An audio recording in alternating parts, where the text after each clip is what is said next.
Today's video has been sponsored by Noom.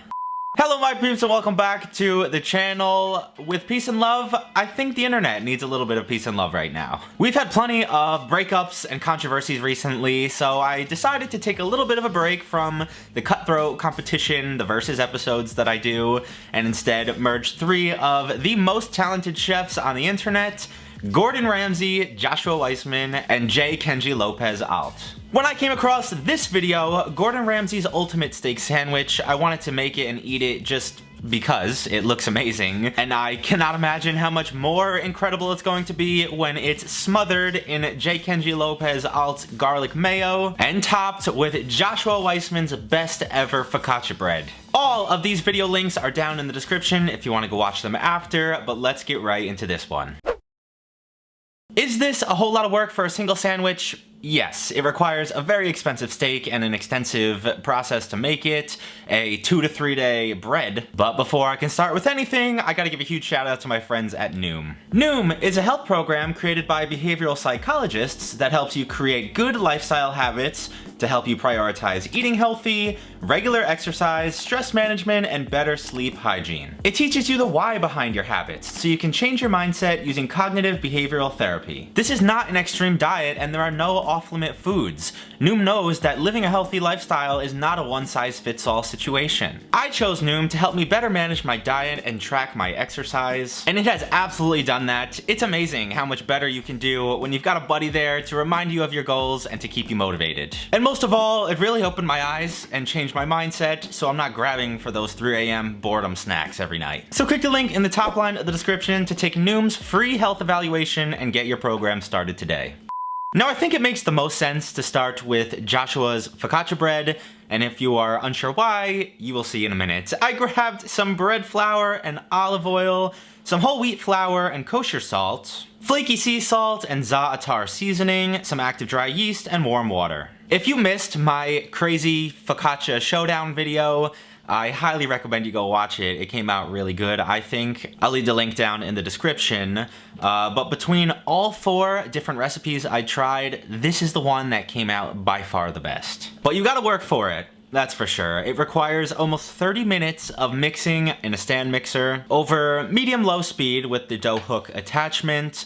It's going to rise the first time in a very greasy bowl that is covered up completely, stuck in the fridge, and left to sit for at least 2 to 3 days. Would this come out just as good after like 12 to 24 hours in the fridge? Possibly, but that's a test for another day. I will say, the first time I did this, I believe it was for the full 72 hours. This time around, I only have time to let it rest for 2 days. So I will let you know of any differences I spot. You then have to remove it from the container and lay it in a greased cookie sheet to let it rest for an additional 2 to 3 hours at room temp. And this, ladies and gentlemen, is why you're supposed to invert the top pan and give it full room to breathe and possibly expand even more, because this could have ended horribly, but I think the top of the dough was oily enough that it didn't stick too bad. This guy gets finished off with some more of the olive oil, plenty of the za'atar seasoning, and then a little sprinkling of the flaky salt before it's baked at 500 degrees for about 20 minutes. In the comments of the focaccia video, you guys gave me an earful for not being patient and cutting right into the bread before it was fully cooled. So this time around, I let it cool completely on a wire rack before slicing into this beauty. And considering I have lots more to do and I already know what this bread tastes like, I'm gonna keep a little slice of it off to the side as a snack, because why not? I already tested this bread, so it's not like it's ruining anything. Next, we've gotta make Kenji's mayo that looks so good. It's got fresh garlic and lemon and Dijon. So I grabbed some more olive oil and salt and pepper, grapeseed oil and Dijon mustard, a clove of garlic, an egg, and a fresh lemon. In my head, I've always been pretty intimidated by foods and sauces like this that require some kind of magical scientific happening to make it work. But Kenji's 5-minute video on this mayonnaise might have convinced me otherwise, but we'll see how it works out before I say anything else. It's as easy as throwing an egg, some mustard, a clove of garlic, about a cup of neutral oil, either canola, grapeseed, some salt and pepper, and a splash of olive oil, and then using an immersion blender to do all the work for you. I've made a garlic aioli by hand before, which is more or less the same thing as this, but this came together so easily and so quick that if it's good, I don't think I'll ever make any kind of mayo or aioli any other way. I set that to the side, and finally we can start working on the beef for this sandwich.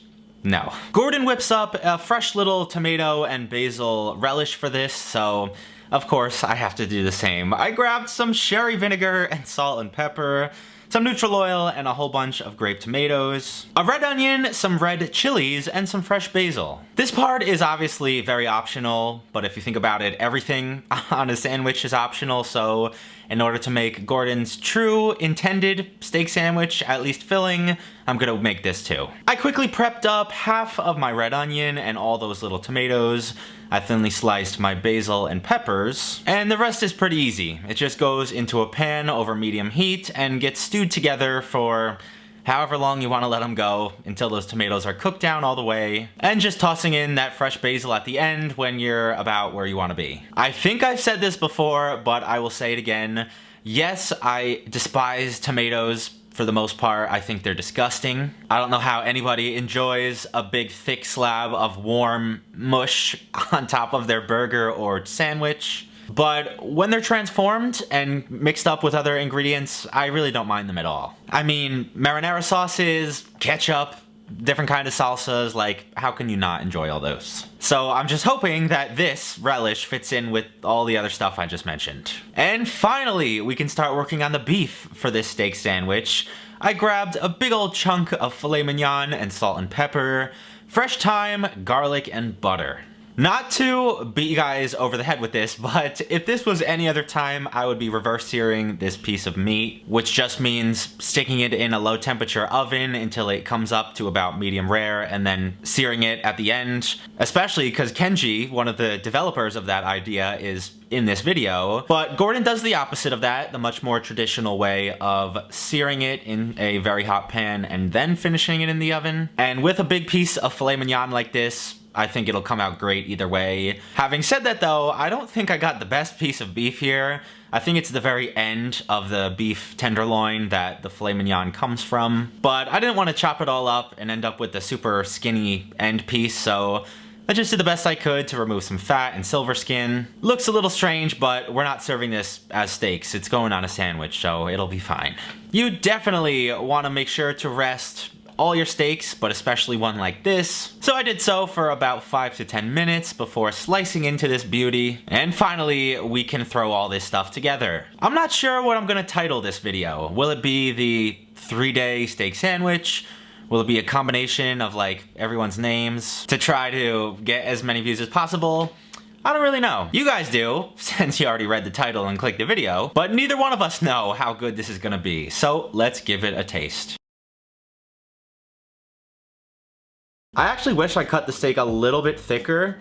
I was scared I was gonna have to like overlap them to fit on the bread, so then it would have been way too thick.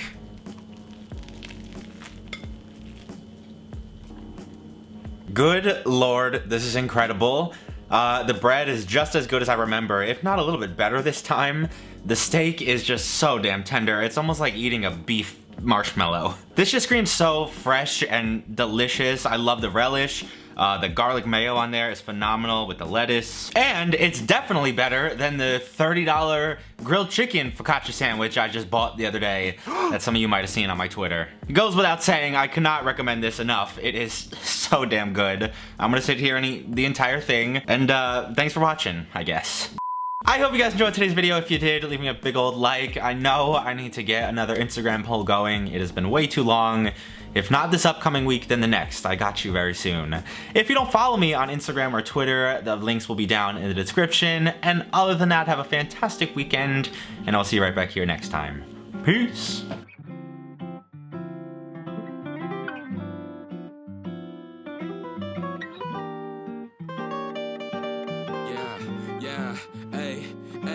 With the M without the AD. Flipping burgers and my money super lazy. Try and make a meal tonight, they ain't paying me. Try and supersize my life with my 18. Yeah, our style wasn't wavy, but we had a vision.